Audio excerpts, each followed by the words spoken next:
ओम शांति। 10 अक्टूबर 2020 की प्रातः मुरली बाप दादा की साकार महावाक्य है। बाबा बोले, मीठे बच्चे, तुम जब किसी को भी समझाते हो या भाषण करते हो तो बाबा बाबा कहकर समझाओ, बाप की महिमा करो, तब तीर लगेगा। प्रश्न है, बाबा भारतवासी बच्चों से विशेष कौन से प्रश्न पूछते हैं? उत्तर है, तुम भारतवासी बच्चे जो इतने साहूकार थे, सर्वगुण संपन्न, 16 कला संपूर्ण, देवता धर्म के थे, तुम पवित्र थे, काम कटारी नहीं चलाते थे, बहुत धनवान थे, फिर तुमने इतना देवाला कैसे निकाला है? कारण का पता है? बच्चे, तुम गुलाम कैसे बन गए? इतना सब धन दौलत कहाँ गवा दिया? ख्याल करो, तुम पावन से पतित कैसे बन गए? तुम बच्चे भी ऐसी ऐसी बातें बाबा बाबा कह दूसरों को भी समझाओ तो सहज समझ जाएंगे। ओम शांति। ओम शांति कहने से भी बाप ज़रूर याद आना चाहिए। बाप का पहला पहला कहना है, मन मना भव। ज़रूर आगे भी कहा है, तब तो अभी भी कहते हैं ना। तुम बच्चे बाप को जानते हो।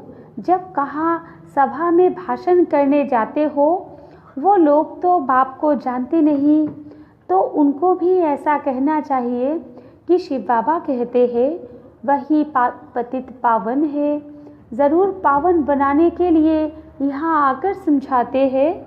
जैसे बाबा यहाँ तुमको कहते हैं, हे बच्चों, तुमको स्वर्ग का मालिक बनाया था, तुम आदि सनातन देवी देवता धर्म वाले विश्व के मालिक थे। वैसे तुमको भी बोलना चाहिए कि बाबा यह कहते हैं, ऐसे कोई के भाषण का समाचार आया नहीं है। शिव बाबा कहते हैं, मुझे उच्चते उच्च मानते हो, पतित पावन भी मानते हो, मैं आता भी हूँ भारत में और राजयोग सिखलाने आता हूँ। कहता हूँ, मामेकम याद करो, मुझ उच्च बाप को याद करो, क्योंकि वो बाप देने वाला दाता है। बरूबर भारत में तुम विश्व के मालिक थे ना, दूसरा कोई धर्म नहीं था। बाप हम बच्चों को समझाते हैं, हम फिर आपको समझाते हैं। बाबा कहते हैं, तुम भारतवासी कितने साहूकार थे, सर्वगुण संपन्न, 16 कला संपूर्ण देवता धर्म था, तुम पवित्र थे, काम कटारी नहीं चलाते थे, बहुत धनवान थे। फिर बाप कहते हैं, तुमने इतना देवाला कैसे निकाला है? कारण का पता है? तुम विश्व के मालिक थे, अभी तुम विश्व के गुलाम क्यों बने हो? सभी से कर्जा लेते रहते हो, इतने सब पैसे कहाँ गए? जैसे बाबा भाषण कर रहे हैं, वैसे तुम भी भाषण करो तो बहुतों को आकर्षण हो। तुम लोग बाबा को याद नहीं करते हो तो किसको तीर लगता नहीं, वो ताकत नहीं मिलती। नहीं तो तुम्हारा एक ही भाषण ऐसा सुने तो कमाल हो जाए। शिव बाबा समझाते हैं, भगवान तो एक ही है जो दुख हरता सुख करता है, नई दुनिया स्थापन करने वाला है। इसी भारत पर स्वर्ग था, हीरे जवाहरतों के महल थे, एक ही राज्य था, सब खीर खंड थे। जैसे बाप की महिमा अपरंपार है, वैसे भारत की महिमा भी अपरंपार है। भारत की महिमा सुनकर खुश होंगे। बाप बच्चों से पूछते हैं, इतना धन दौलत कहाँ गवा दिया? भक्ति मार्ग में तुम कितना खर्चा करते आए हो, कितने मंदिर बनाते हो? बाबा कहते हैं, ख्याल करो, तुम पावन से पतित कैसे बने हो? कहते भी हो ना, बाबा दुख में आपका सिमरन करते हैं, सुख में नहीं करते। परंतु दुखी तुमको बनाता कौन है? घड़ी घड़ी बाबा का नाम लेते रहो, तुम बाबा का संदेश देते हो। बाबा कहते हैं, हमने तो स्वर्ग शिवालय स्थापन किया, स्वर्ग में इन लक्ष्मी नारायण का राज्य था ना, तुम यह भी भूल गए हो, तुमको यह भी पता नहीं है कि राधे कृष्ण ही स्वयंवर के बाद लक्ष्मी नारायण बनते हैं। कृष्ण जो विश्व का मालिक था, उनको कलंक बैठ लगाते हो, मेरे को भी कलंक लगाते हो। मैं तुम्हारा सद्गति दाता, तुम मुझे कुत्ते बिल्ली कर्ण कर्ण में कह देते हो। बाबा कहते हैं तुम कितने पतित बन गए हो। बाप कहते हैं सर्व का सद्गति दाता पतित पावन मैं हूँ, तुम फिर पतित पावनी गंगा कह देते हो। मेरे से योग न लगाने से तुम और ही पतित बन पड़ते हो। मुझे याद करो तो तुम्हारे विकर्म विनाश होंगे। घड़ी घड़ी बाबा का नाम लेकर समझाओ तो शिव बाबा याद रहेगा। बोलो हम बाप की महिमा करते हैं। बाप खुद कहते हैं मैं कैसे साधारण पतित तन में बहुत जन्मों के अंत में आता हूँ, इनके ही बहुत जन्म है। यह अब मेरा बना है तो इस रथ द्वारा तुमको समझाता हूँ। यह अपने जन्म को नहीं जानते हैं, भागीरथ यह है। इनके भी वानप्रस्थ अवस्था में मैं आता हूँ। शिव बाबा ऐसा समझाते हैं, ऐसा भाषण किसका सुना नहीं है।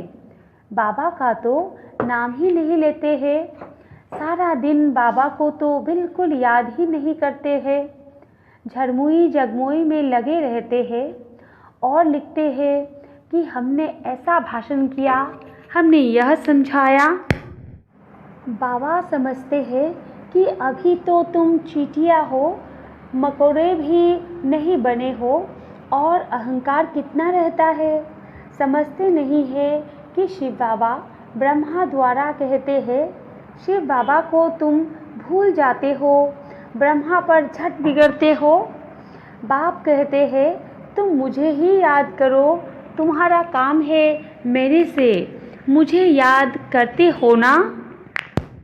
परंतु तुमको भी पता नहीं है कि बाप क्या चीज़ है, कब आते हैं। गुरु लोग तुमको कहते हैं कि कल्प लाखों वर्ष का है और बाप कहते हैं कि कल्प है ही 5000 वर्ष का।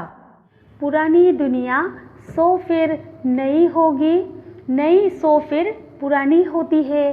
अब नई दिल्ली है कहाँ? दिल्ली तो जब पाकिस्तान होगी तब नई दिल्ली कहेंगे। नई दुनिया में नई दिल्ली थी जमुना घाट पर, उन पर लक्ष्मी नारायण के महल थे, पाकिस्तान था। अभी तो कब्रिस्तान होना है, सब दफन हो जाने हैं। इसलिए बाप कहते हैं मुझ उच्चते उच्च बाप को याद करो तो पावन बनेंगे। हमेशा ऐसा बाबा बाबा कहकर समझाओ। बाबा नाम नहीं लेते हो इसलिए तुम्हारा कोई सुनते नहीं है। बाबा की याद ना होने से तुम्हारे में जौहर नहीं भरता, देह अभिमान में तुम आ जाते हो। बांधलिया जो मार खाती है वो तुमसे जास्ती याद में रहती है, कितना पुकारती है। बाप कहते हैं तुम सब द्रौपदिया होना, अब तुमको नंगन होने से बचाते हैं। माताएं भी ऐसी कोई होती है जिनको कल्प पहले भी पूतना आदि नाम दिए थे, तुम भूल गए हो। बाप कहते हैं भारत जब शिवालय था तो उसे स्वर्ग कहा जाता था। यहाँ फिर जिनके पास मकान विमान आदि है वो समझते हैं हम स्वर्ग में हैं। कितने मूर्मती है, हर बात में बोलो। बाबा कहते हैं यह हठयोगी तुमको मुक्ति थोड़े ही दे सकते हैं, जबकि स्वर्ग का सद्गति दाता एक है। फिर गुरु किस लिए करते हो? क्या तुमको सन्यासी बनना है या हठयोग सीखकर ब्रह्म में लीन होना है? लीन तो कोई हो नहीं सकता, पार्ट सबको बजाना है। सब एक्टर्स अविनाशी है, यह अनादि अविनाशी ड्रामा है। मोक्ष किसको मिल कैसे सकता है? बाप कहते हैं मैं इन साधुओं का भी उद्धार करने आता हूँ। फिर पतित पावनी गंगा कैसे हो सकती? पतित पावन तुम मुझे कहते हो ना, तुम्हारा मेरे से योग टूटने से यह हाल हुआ है। अब फिर मेरे से योग लगाओ तो विकर्म विनाश होंगे। मुक्तिधाम में पवित्र आत्माएं रहती है। अभी तो सारी दुनिया पतित है। पावन दुनिया का तुमको मालूम ही नहीं है। तुम सब पुजारी हो, पूज्य एक भी नहीं। तुम बाबा का नाम लेकर सबको सुजाग कर सकते हो। बाप जो विश्व का मालिक बनाते हैं, उनकी तुम ग्लानि बैठ करते हो। श्री कृष्ण छोटा बच्चा सर्वगुण संपन्न, वो ऐसा धंधा कैसे बैठ करेगा? और कृष्ण सबका फादर हो कैसे सकता? भगवान तो एक होता है ना। जब तक मेरी श्रीमत पर नहीं चलेंगे तो कट कैसे उतरेगी? तुम सबकी पूजा करते रहते हो तो क्या हालत हो गई, इसलिए फिर मुझे आना पड़ता है। तुम कितने धर्म कर्म भ्रष्ट हो गए हो, बताओ। हिंदू धर्म किसने कब स्थापन किया? ऐसे अच्छी ललकार से भाषण करो। तुमको घड़ी घड़ी बाप याद ही नहीं आता है। कभी कभी कोई लिखते हैं कि हमारे में तो जैसे बाबा ने आकर भाषण किया। बाबा बहुत मदद करते रहते हैं। तुम याद की यात्रा में नहीं रहते हो, इसलिए चीटी मार्ग की सर्विस करते हो। बाबा का नाम लेंगे तभी किसको तीर लगेगा? बाबा समझाते हैं, बच्चे तुमने ही ऑलराउंड 84 का चक्र लगाया है, तो तुमको ही आकर समझाना पड़े। मैं भारत में ही आता हूँ। जो पूज्य थे वो पुजारी बनते हैं, मैं तो पूज्य पुजारी नहीं बनता हूँ। बाबा कहते हैं यह तो धुन लगा देनी चाहिए। तुम जब ऐसे ऐसे भाषण करो, जब ऐसा हम सुने तब समझे कि अब तुम चींटी से मकोड़े बने हो। बाप कहते हैं मैं तुमको पढ़ाता हूँ, तुम सिर्फ मामे कम याद करो। इस रथ द्वारा तुमको सिर्फ कहता हूँ कि मुझे याद करो, रथ को थोड़े ही याद करना है। बाबा ऐसे कहते हैं, बाबा यह समझाते हैं, ऐसे ऐसे तुम बोलो, फिर देखो तुम्हारा कितना प्रभाव निकलता है। बाप कहते हैं देह सहित सभी संबंधों से बुद्धि का योग तोड़ो। अपनी देह भी छोड़ी तो बाकी रही आत्मा। अपनी को आत्मा समझ मुझ बाप को याद करो। कोई कहते हैं अहम ब्रह्मास्मि, माया के हम मालिक हैं। बाप कहते हैं तुम यह भी नहीं जानते कि माया किसको कहा जाता और संपत्ति किसको कहा जाता है। तुम धन को माया कह देते हो। ऐसे ऐसे तुम समझा सकते हो। बहुत अच्छे अच्छे बच्चे मुरली भी नहीं पढ़ते हैं। बाप को याद नहीं करते तो तीर नहीं लगता, क्योंकि याद का बल नहीं मिलता है, बल मिलता है याद से। जिस योग बल से तुम विश्व के मालिक बनते हो। बच्चे हर बात में बाबा का नाम लेते रहो तो कभी कोई कुछ कह न सके। सर्व का भगवान बाप तो एक है या सभी भगवान है? कहते हैं हम फलाने सन्यासी के फॉलोअर्स हैं। अब वो सन्यासी और तुम गृहस्थी, तो तुम फॉलोअर्स कैसे ठहरे? गाते भी है झूठी माया झूठी काया, झूठा सब संसार, सच्चा तो एक ही बाप है। वो जब तक ना आए तो हम सच्चे नहीं बन सकते हैं। मुक्ति जीवन मुक्ति दाता एक ही है, बाकी कोई भी मुक्ति थोड़े ही देते हैं जो हम उनके बने। बाबा कहते हैं यह भी ड्रामा में था, अब सावधान हो, आंखें खोलो। बाबा ऐसे कहते हैं यह कहने से तुम छूट जाएंगे, तुम्हारे ऊपर कोई बकवाद नहीं करेंगे। त्रिमूर्ति शिव बाबा कहना है, सिर्फ शिव नहीं। त्रिमूर्ति को किसने रचा? ब्रह्मा द्वारा स्थापना कौन कराते हैं? क्या ब्रह्मा क्रिएटर है?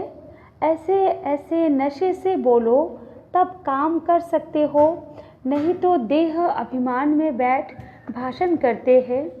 बाप समझाते हैं यह अनेक धर्मों का कल्प वृक्ष है। पहले पहले है देवी देवता धर्म, अब वो देवता धर्म कहा गया। लाखों वर्ष कह देते हैं, यह तो 5000 वर्ष की बात है। तुम मंदिर भी उन्हों के बनाते रहते हो।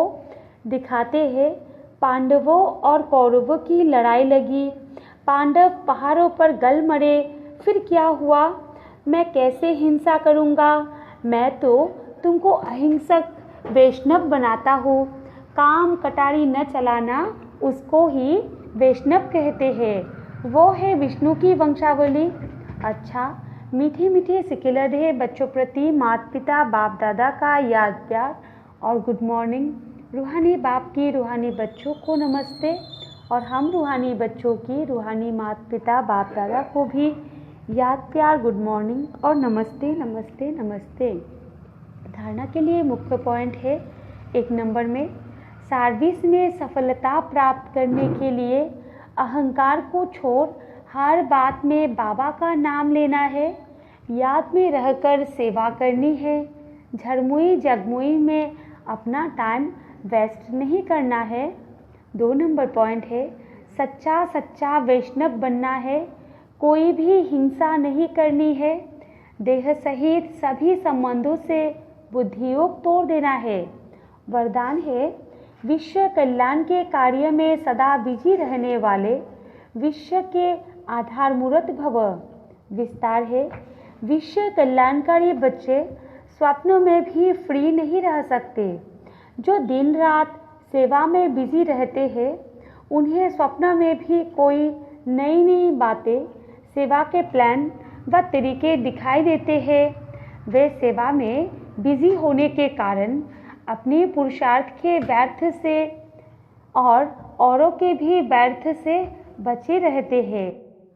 उनके सामने बेहद विश्व की आत्माएं सदा इमर्ज रहती है। उन्हें ज़रा सा भी अलवेलापन आ नहीं सकता। ऐसे सेवाधारी बच्चों को आधार मूर्त बनने का वरदान प्राप्त हो जाता है।